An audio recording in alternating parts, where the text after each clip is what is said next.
point number 2 is, if we know that to be true, how do we think about building our business around this beautiful new technology of AI?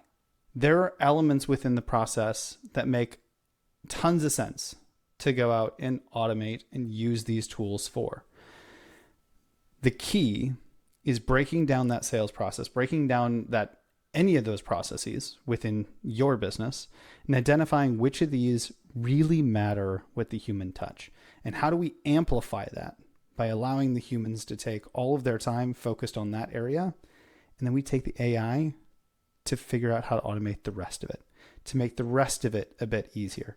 But rather than transitioning all the way over to, well, I can just build a really, really good sales agent, and it's going to sound very human because they are getting that good these days, and I'm just going to deploy that and do tons of volume and hope for the best.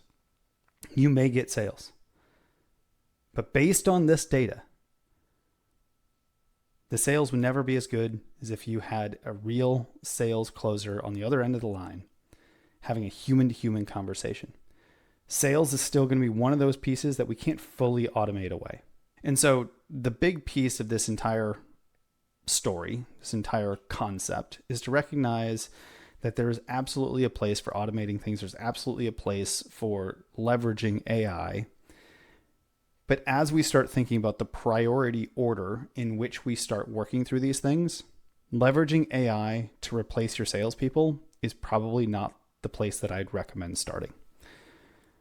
If you want to put focus on sales and get more sales, the first thing that you can do is work on sales training, work on the sales script. How do you navigate through the behavior and the psychology of how a sale unfolds for your business specifically? Because what's good for your business, or how your business goes through that process, is different than it is for mine. Choosing what is priority and knowing what to stack first, what tools to implement where, is probably one of the key decisions that you as a business owner can make, and probably one of the best ways to think about who you bring onto your team over the next couple of years.